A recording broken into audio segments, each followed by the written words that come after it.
Welcome to the American Citizens Abroad podcast. I'm Michelle, and today I'm chatting with Nina of Where in the World is Nina? Welcome, and thanks for chatting with us today. Hey, Michelle, thank you so much. Happy to be here.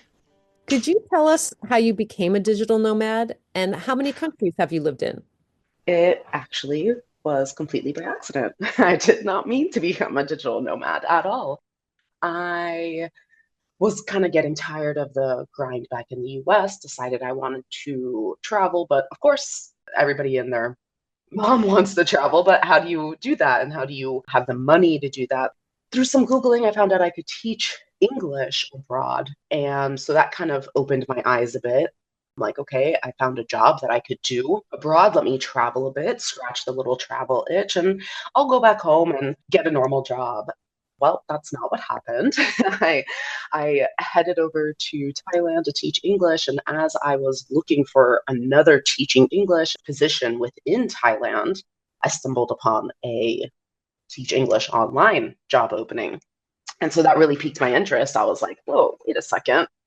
That seems really nice and flexible. Let me look into that. I got the job, and next thing you know, I'm working online, teaching English online. And this is back in 2011, so this is quite a new thing back then. There weren't even that many online teaching schools, and now there's about a million probably. So that's how I kind of fell into being a digital nomad. I thought I was just going to teach abroad in Thailand for a year, and then I found the teaching English online. I found other jobs online. I was writing, I was doing data entry, I was virtual assistant, started doing all of these things, and digital nomad became just this word that became more and more popular. And I accidentally fell into it and never fell out of it. 14 years later, still digital nomading, working for myself now instead of others. So that's kind of nice. And throughout those years, I think I've lived in maybe six or seven. Of course, I'm using lived in a little bit loose translation for when you're a digital nomad. What does live there mean? And I kind of consider it for sure over 2 months, roughly around 3 months, mostly due to visa issues, right? You only get usually maybe 90 days or something. How long can you actually live in places? It's usually about 3 months or so. Maybe some have a little bit of a longer visa. Yeah, with that said, it's I think about six or seven: Morocco, Mexico, Thailand, Vietnam, Portugal. I kind of fell into it by accident. It was a very, very happy accident and wouldn't take it back, that's for sure. All of my accidents that happened for me to become a digital nomad, very grateful for all of them. Sometimes you just have to say yes in life and it'll just work out. How long do you stay in one place before going to the next? Is it based on the visa then? You're mostly bound to visa rules and whatnot when it comes to how long you can stay at a place. With that said, I talk about this on my blog all the time. There's lots of different jobs and lots of different visas out there that people just don't know about. And that's something I learned when I was still in my early days of teaching English in Thailand. And I took a break from that first semester that I worked. And I was like, okay, because I got a job teaching English like straight off the plane within 3 days. So I didn't do any traveling or anything. So I taught my one semester and I'm like, let me go travel for a little bit. I'm just traveling around Thailand. And next thing you know, I meet this German guy at a bar in Pai, Thailand in the north. And he's talking about how he just finished a working holiday visa in Australia. And I'm like, I can live and work in Australia. I wonder if that applies to Americans. Let me go look online and see. And sure enough, I can. And then I met this other girl at that same bar. We're just random solo travelers coming together and talking. And she was working on yachts, traveling, and then making all this money. And I'm like, oh my gosh, okay. So I didn't find the only job I could do abroad, teaching English. There's these other ones. And I just started going deep down the rabbit hole. And I ended up doing my working holiday visa in Australia. So that dictated how long I could stay there. I could stay there for 1 year. If you're listening to this and you're under 30, go do your working holiday visa in Australia, particularly. And you can get up to, I think, 3 years now. That rule came about after I left, unfortunately. I'm in Thailand right now again. You can get a work permit teaching English. I'm doing a self defense visa, which I know sounds absolutely crazy and ridiculous, but that is a thing. I'm learning self defense, and I have a visa that allows me to stay here 1 year because I'm doing that. So how long I can stay in a place? 90 days. I try to aim for that. But man, if they have a visa that allows me to stay longer or some other thing, I'll go for it. And what is the difference in one's mindset between someone who's a digital nomad and someone who is working a traditional office job? There's some overlap for sure, but I would say you do have to be quite self-disciplined. The traditional office job, you kind of have somebody right next to you or looking over your shoulder. And so you kind of have that motivation to, okay, I got to get this done. When you're a digital nomad, a lot of us are working for ourselves or freelancing or just a contractor or just providing a service type of thing. So maybe we don't have a regular boss and a regular traditional 9 to 5. I forget even being in the office, but you don't even have that full time set hours. So you have to be really self disciplined, making sure that you're staying productive and getting things done. Because if you're not going to tell yourself to do all that, then nobody else is. And then you won't have money and you'll be on a flight back home quite quickly. I think it takes a certain person for sure to live this life. I see a lot of people fail because they wanted to go out and experience and travel a little bit more than they wanted to work. And if you can't find that balance, again, you'll be going home. There's also a lot of difference between flexibility and routine, kind of a little bit similar, but you can have a much more flexible lifestyle as a digital nomad, which is great. Back home, you're kind of stuck in a routine. You can't really branch out very far because it's just quite a rigid schedule that you have to adhere to. And don't forget about the commute. And then you got all these other things that you have to do. It's just easier, I would say. But with flexibility, again, that self discipline comes in a lot because you can be a little too flexible, like I mentioned, and want to head out with some new friends that you just met instead of getting a project done. And if you don't have the balance, there's going to be some problems there. Of course, there's some more downsides, maybe is kind of like logistics and time zones. Even me and you chatting right now, it's 7 a.m. for me, 7 p.m. for you. It does take maybe a little bit more time and effort. In my opinion, it's for sure worth it. I would take this lifestyle over my old one. For those who are thinking about becoming a digital nomad, do you recommend having a home base? I can't say whether I recommend it or not. I think that that's a personal preference. There's two things for me with having a home base. Like having a home base is amazing. You get to have your stuff laid out, your pictures on the wall, your clothes in a closet, a place for your stuff, a place to come back to, a bed to miss. And that's really nice. I can't lie. Sometimes I do kind of wish I had a true home base, but I don't want that home base to be in the US necessarily. And so if I don't want my home base to be in the US, now I'm having to select a country that would allow me to come in and out of with ease because, well, it's not really considered a base if you can't get in and back to it whenever you want. So selecting a country that allows me to come in and out like that is not necessarily the easiest, in my opinion. And with that said, the second problem now comes in where maybe this is me being cheap, I don't know, but man, paying double rent is not fun. Like, I just have that like looming over my head, like, man, I'm paying for my home back wherever it might be. And then now I'm paying for a hotel, which is going to be a lot more than rent. Man, that's just killer. As much as I want a home base, I crave a home base for sure. And I attempt to have one here and there. Whether or not you need one or want one is kind of up to you. If you can afford the double rent and don't have a problem with that, go for it. If you find a place that you can go in and out of, go for it. Right now, we are doing that in a way. I'm here in Thailand. I'm here for over a year. We're going to go in and out. We have a weekend trip planned this weekend.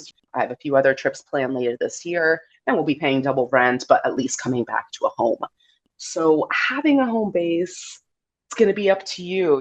Maybe you can have a home base that is there for a year and you do some trips and then you move on to another home base. Maybe it's not like a super permanent home base in the traditional sense.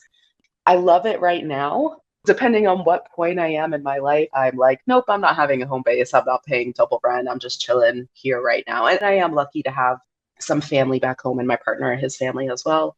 He's from Oregon, I'm from Florida. So we will pop into their houses every once in a while and rummage through our stuff and go quote unquote shopping through our old stuff that is now new because I haven't seen it in a year or two.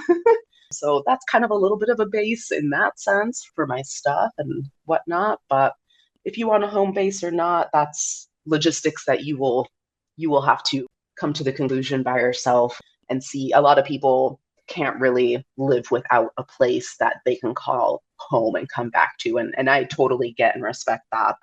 For me, I'm a little bit more loose. I think I've just gotten used to the lifestyle of just moving around a bunch. But I do, again, like we talked about, I stay longer. So if you're moving around and going 2 weeks here and 2 weeks there, maybe you do need a home base to come back to because that will burn you out like crazy. It'll depend on your travel style as well. What are the most common challenges for American digital nomads? The challenges that you face will be different for everyone. And I have gotten used to some of the challenges. They're not as big of a deal for me. So take everything that I say with a grain of salt and know that it doesn't have to be a challenge 24/7. You will eventually get used to things or get over hurdles. But we kind of already touched upon it. Some of the visas, they're coming a long way now. There's lots of digital nomad visas coming out and lots of other unique visas that allow you to stay longer in countries or even offer other perks. So all of that is getting better as the days go on, but it is something that is a little bit of a challenge. You have to look into it. You have to do lots of research. You have to think about it. You have to think of the logistics. You have to understand, okay, should I get the visa out of the country, in the country? Do I sign a lease for a house for this long or that long? Is a border run okay or not? There's a lot of those visa and just bureaucracy kind of challenges. A lot of people think taxes are a huge challenge. And unfortunately, as Americans, we have to think about it a little bit more than literally anyone else because we have a very unique tax system, let's say. But again, this can be overcome for the most part. It's not as bad as people think. We do have a foreign income exclusion. You can Google that. And I try to do that as much as possible. Long story short, if you don't visit the US for more than 30 days, you can be exempt from federal taxes, things like that. If you are a digital nomad, you get a digital nomad visa, you might have to think about taxes that you might owe the country that you're staying in. If you're working in that country, what are the tax issues for that? So it's a little bit, you're going to have to spend some time digging on Google and asking around and all that. That can be a challenge, but again, you get used to it. You know where to look, you know what to ask for. And again, this is all stuff that just takes me kind of 2 seconds of looking into to overcome. So I don't think it's that big of a deal. Some people maybe have issues with loneliness. For me, I don't know if I'm just a weirdo or what, but I have never felt homesick. Even my very first day abroad was absolutely terrible. I got sick off the plane. I think I didn't eat enough. I was dehydrated. I had butterflies. I was super nervous. I got off the plane in Thailand and I'm just sick as a dog. I ended up, pardon me, but I ended up throwing up in the street. And I'm by myself in a new country. I've been there for like literally a whole 2 hours. And I'm like, oh my God, they lost my luggage. I didn't even have my bags. It was just terrible. And even on that day, I was like, I was not homesick. Immediately, locals helped me. They like here in Thailand, they have this menthol thing that they let you sniff. It helps with nausea, whatever. So like these lovely people invited me into their store and they fed me some rice and gave me this thing to smell to help with my nausea. And I don't even know what was wrong with me. I think I was just so worked up and a little scared and again dehydrated from not drinking on the flight over. Even then I didn't get homesick. I wasn't like, oh my God, I made this mistake. A lot of people do feel lonely and homesick. So it's something that you'll have to find out and see. It is a little bit harder to make friends, as an adult, period, no less when you're abroad in a new country and potentially leaving in a few months. Friendships can be fleeting. That can be quite a challenge. Like we also talked about earlier, that work-life balance. Not everybody's cut out for this. Again, you see people, oh, I had to go home. And it's like, well, yeah, you kind of treated this lifestyle like a vacation and you can't do that. You'll be going home very quickly. You got to get the work done. You have to live essentially a regular life, but abroad. When you are a digital nomad, you are not living life that much differently than back home, in my opinion. You have to get up, have your coffee, go to work, get things done, finish up projects, that kind of thing. The perk is that you get to do it from anywhere in the world. And on your weekends, your backyard is changing. You can do a lot more things. You're living for less, all that stuff. You just have to be a little careful with some of these and come to terms with not thinking, oh, you get to be free and do whatever you want anytime and not get the work done so that you can continue the lifestyle. Those are kind of maybe some of the main challenges, but they're all overcome over time. You get used to it and they're not so bad. As a digital nomad, what are your costs compared to the US? How do you stay on a budget? A lot of people don't believe me when I say this, but I live for so much less traveling and living abroad than I do simply existing back in the US. When I lived in the US, and again, this is like 14 years ago, so prices are way crazier now, but I was paying probably around a good 2 grand, I would say, for my costs of living, my rent, my car payment, my car insurance, my food, all of those things. No fun, not too much else on top of that, right? And again, this was years ago.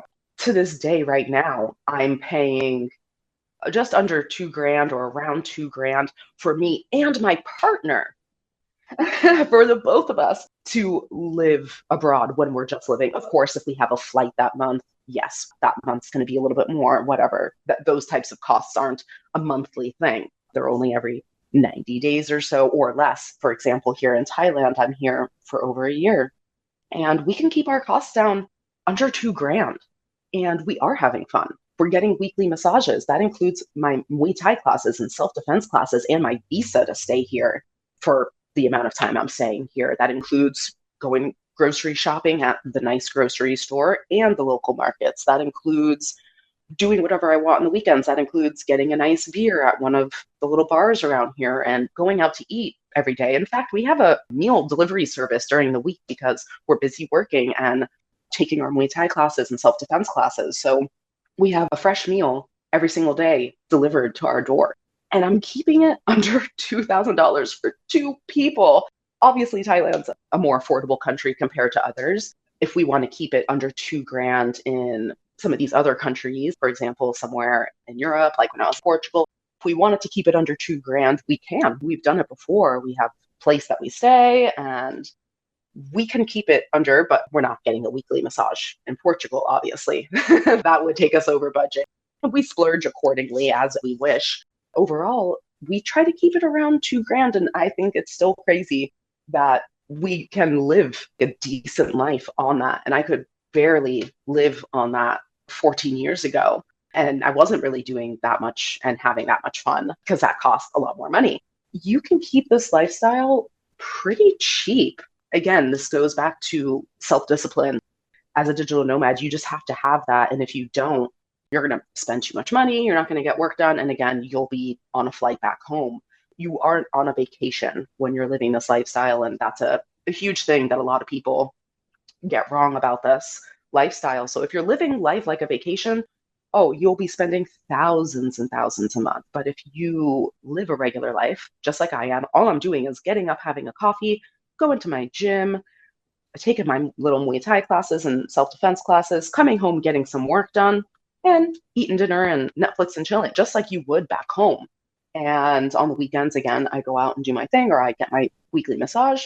And so I can keep my costs down significantly just by living my regular life, but abroad. Simply existing in the US is expensive, to say the least. Let's not even talk about like healthcare and all of that. I just went to the dentist here. It cost me $45. I could have gone to a cheaper one, but why not? I could afford the slightly nicer one and the one that was closer to me without having to drive a little bit further out of town. Life in general is just significantly cheaper. It could also be significantly more expensive if you live it like a vacation. Costs are great as a digital nomad. What are the benefits of becoming a digital nomad other than the costs? The freedom. So we talked a lot about you have to be self-disciplined and stuff, but I think that that's such a privilege. That's so amazing. That offers you so much freedom. I get to choose when I go to my gym, when I log into work. Do I feel like working on a Saturday so that I can take off maybe the rest of the week? I can do that. So the freedom this life affords me is awesome. going away this weekend. So I'm just going to take off on Friday because I can. And then I'm not logging in on Saturday or Sunday because, well, I'm the boss and I allowed myself, allow myself to do that. The freedom is really great. And what comes with all of that self-discipline and freedom is that you learn a lot about yourself. I would say a lot of this personal growth happens because there's something about being a zillion miles away from all of the people that you know and what that does to you, what that does to your brain, what that does to your life when you don't have.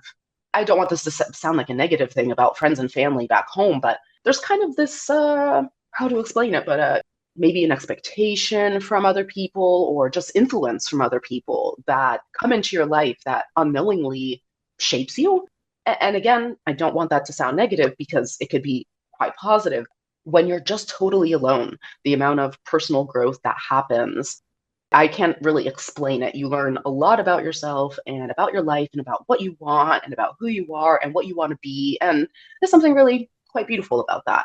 And I don't think that I would have had that personal growth if I was stuck back home in the same place I grew up in, surrounded by the same people. Again, no offense, but something does happen when you get abroad and have to just live life truly by yourself and on your own with only your decisions mattering and nobody else's. Along with some of the things we kind of already spoke about, freedom, work-life balance, that has been amazing. I wouldn't be able to do this back home, that's for sure. Even going to the gym back home was kind of a hassle. The commuting and changing in my car or this and that and having to do it before or after work and avoiding rush hour or this or that. And life was just kind of harder in that way. And work-life balance was harder to achieve. It was more weighing on the work side than life side, and it wasn't balanced. And just the overall exciting lifestyle, I would say. My life is constantly changing, even just going out and grabbing food and you're surrounded by different people speaking different languages and you're eating food that you wouldn't really get back home, or if you did, it'd be a westernized version, of course. Just being able to walk. I know that sounds crazy. As I'm speaking to you, I'm looking out from my balcony and I have this road here and I can walk down this road and find every single thing that I want. I can find restaurants, I can find groceries, all within less than 10 minutes walking. And I know that sounds crazy, but being able to walk places, it does something for you. It changes your lifestyle, it changes your brain. Something as simple as being able to live in a walkable place is so huge for Americans. And I think a lot of us don't understand that at all because we haven't experienced it and you don't know how that affects your life until you live in a place that allows that. How do you choose where to go? There's lots of different ways. It could just be, hey, I wanted to go there for a really long time. Let's just go. Of course, that's kind of more vacation mode. Like if I'm taking a trip with my partner, him and I will be like, oh, where do we want to go? Okay, let's go there for 2 weeks and we'll just go.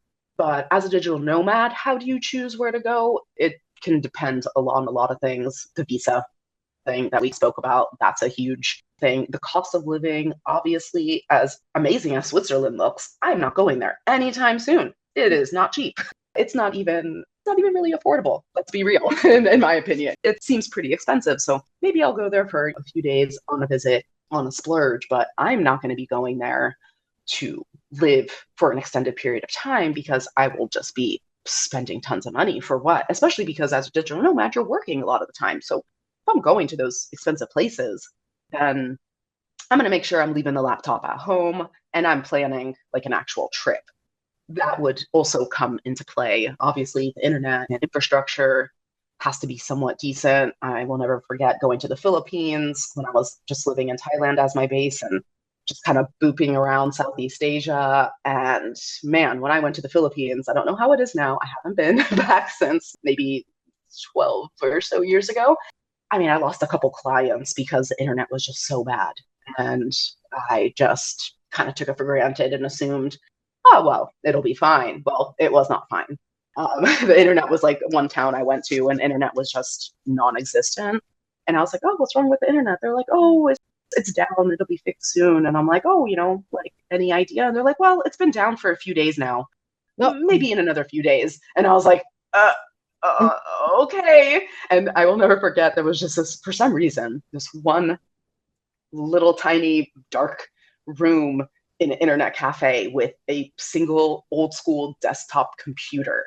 That was the only thing that had internet. I guess maybe just the landline kind of internet was working and not the Wi-Fi in the town or something. I don't know. I didn't ask any further questions, but I just logged in on that computer, emailed a couple clients telling them, so sorry, I'll be delayed. And like one or two of them were like, yeah, I need this done, so I'm gonna give it to somebody else. And I was like, okay, lesson learned. Definitely don't do that.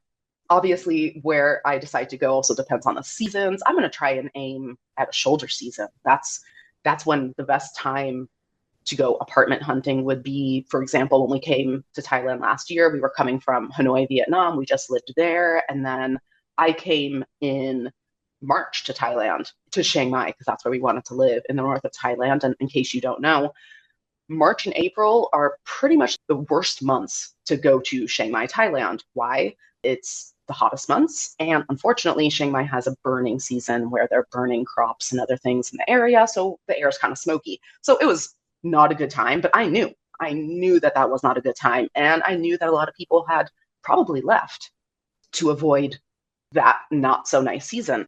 And we came here and we had a bunch of apartments available for us to choose from. I knew, as you gain experience with this lifestyle, you know when to come to places and when to shop for apartments and all of that. That also helps determine where I want to go. Just a combo of all of those, plus probably some other ones that I'm not remembering, will definitely help you find out where to go and when. You had mentioned earlier that you're unique in that you haven't experienced homesickness. But for those who do get it, do you have any tips on how to manage it? Make friends. It's going to be kind of hard and you're going to have to get super creative. You're not going to be able to make friends like you do back home. Back home, you kind of are just, again, I don't want this to sound negative, but you're kind of like forced into your friend groups in a lot of ways. People that you're working with, they kind of just become your friends.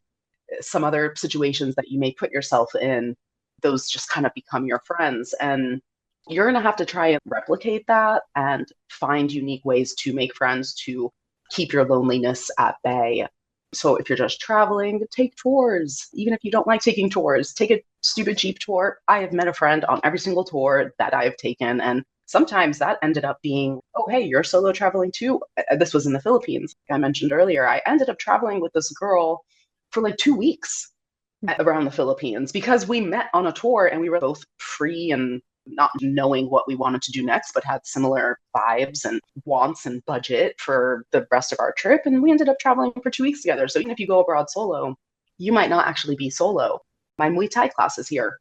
I got built-in friends just from joining that gym. I have a bunch of friends now from there. You have to put yourself out there. Facebook groups are great. Any kind of meetup. There's WhatsApp groups for most big cities for people who are either an immigrant or an expat group where they're just there more temporary. Obviously, if you have people that you're seeing constantly at your local cafe that you go to, I've made friends with the workers at the cafes that I frequent before. So there's plenty of ways to manage your loneliness. I would say that you have to put some more effort into it because back home, again, you're going to work and those are your friends. Really, as you grow older, how much time do you even have to hang out with your friends? I feel like maybe not that much. Fortunately, here with the digital nomad lifestyle, I think that you kind of have more opportunities, but you kind of have to work for those opportunities. They're not going to just fall onto your plate and you're not going to just be forced into places. You're going to have to force yourself to insert yourself into these communities, into these groups, into these activities so that you can make friends. That would be the best way to do it. And regarding homesickness and stuff, again, I never really technically felt homesick personally. So I'm not really sure how to combat that. Obviously, just speak to your friends and family back home and make sure you have it in the budget to visit home at least once a year if you really need to. I do that anyways. I would like to see my friends and family once a year. I just make sure in my budget, I have that flight back home to go chill with everyone. Do you have any tips for those who are thinking about becoming a digital nomad?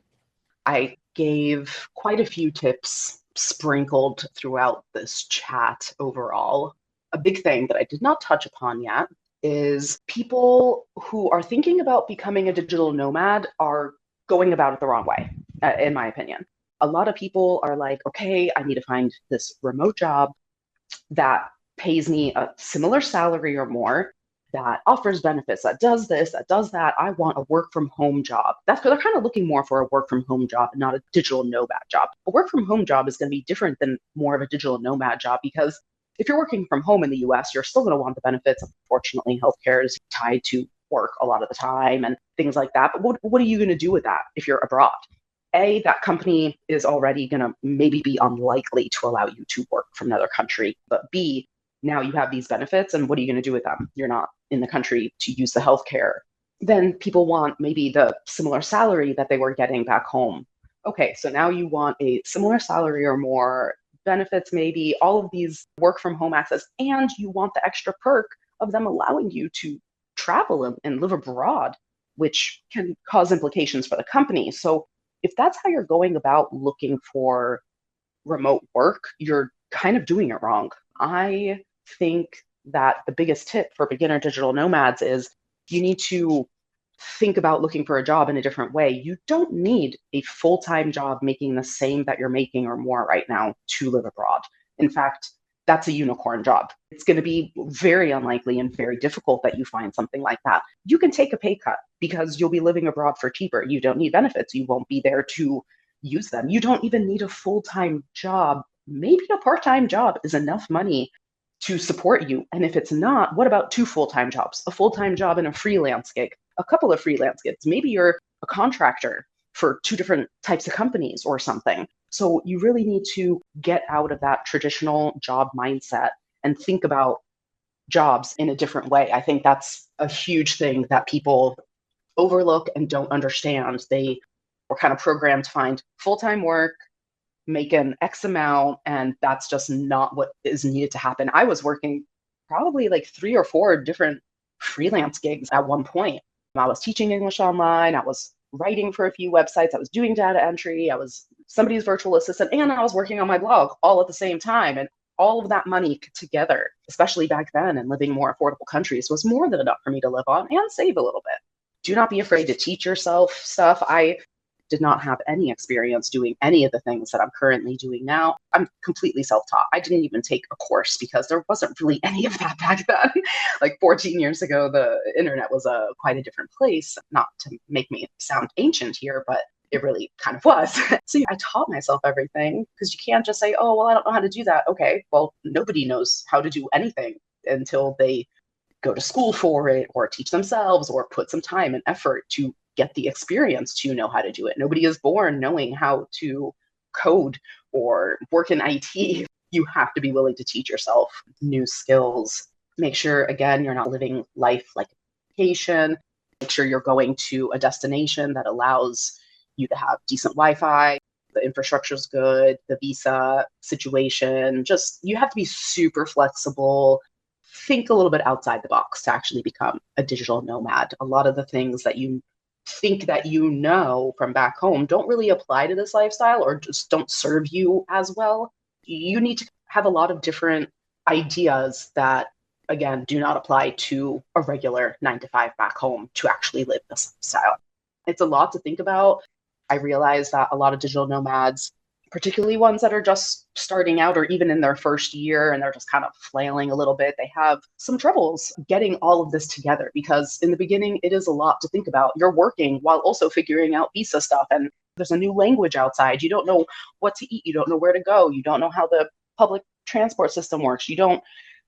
There's so many things happening and that are on your plate. So it can get very confusing. This is why I offer some chats where I sit down and speak to a person who wants to live abroad, whether they want to be a digital nomad or they want to move out of the US and literally are down to do most anything. And that's why I created my one-on-one chats and videos that I offer, because this is a lot to figure out. And if you don't have the time to research or you're just kind of clueless, you can go to my website and chat with me, and I will find the path, and multiple paths, in fact.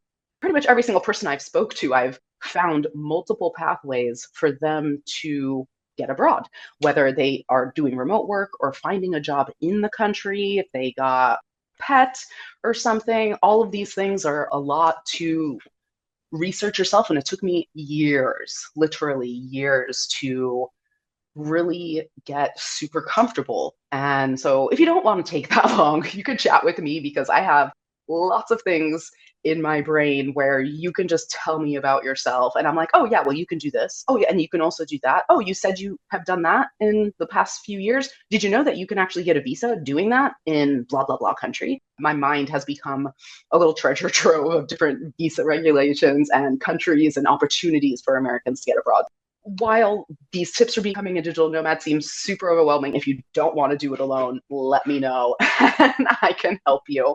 We can chat it all out and come up with a few different pathways for you. And then you can make the final decision what works best for you. A lot to be said here. Those are the main gists of what it's like and some tips to keep in mind. And do you have any final thoughts you'd like to share? I think I said mostly everything. I know what social media is like nowadays, and I understand how people want things to be perceived because nobody's going to watch maybe a boring video of me just working at my desk all day. They want to see me or somebody else going out and having fun. So social media can kind of make this life seem super easy and glamorous, and you got some FOMO because you're seeing this person at this beautiful place and they're constantly posting about all these cool things they're seeing and doing. And I need you to just come back to reality and remind yourself that social media, yeah, people are posting their highlight reels. That is not real life. Unless you have unlimited funds, you're going to be living a regular life in a way, being a digital nomad. Again, you're getting up, getting your coffee, sitting down, doing some work, doing some other regular things, going grocery shopping, all of that stuff. That's going to be your life, and your backyard will be changing. And that's the perk that you get to have, and the affordability.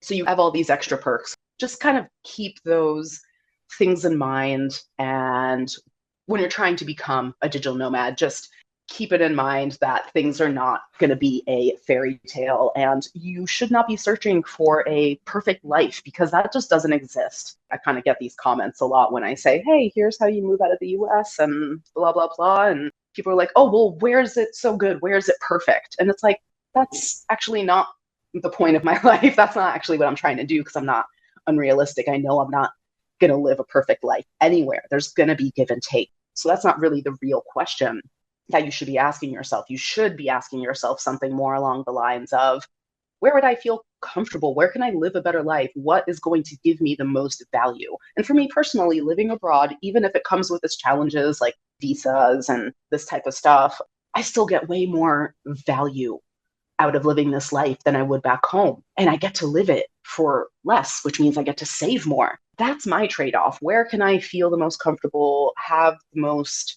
value getting back to me? Where can I live my life? Because I don't think I was really living life back in the US. I was just getting by. I was just surviving. Don't look for the perfect life. Don't see the perfect life on social and think that's what your life has to look like. Look for a place that gives you the most value and just be realistic with everything. I have so many resources on my blog on how to work abroad, how to be a digital nomad, how to start freelancing, what visas are out there, what opportunities are out there, specifically for Americans, really, because that's what I am. Just reach out to me. And I hope this was helpful for whoever's listening. I imagine it was. Thank you so much for taking the time to chat today. Thank you so much, Michelle. It's my pleasure. The American Citizens Abroad podcast is a monthly podcast that is published the second Tuesday of each month. It is edited and produced by me, Michelle, and is a product of American Citizens Abroad. You can email us at podcast@americansabroad.org. Remember, give us a good rating on Apple Podcasts so other Americans living abroad can find us.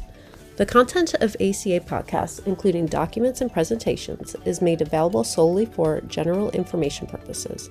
It is not intended and should not be treated as legal, financial, or tax advice. The views and opinions expressed do not necessarily reflect the views of American Citizens Abroad, Inc., or any affiliated organization. ACA does not warrant the accuracy, completeness, or usefulness of any content or other information. ACA disclaims all liability and responsibility arising from any reliance placed on any content or information by you or any other person. ACA is nonpartisan and does not support any political party or candidate.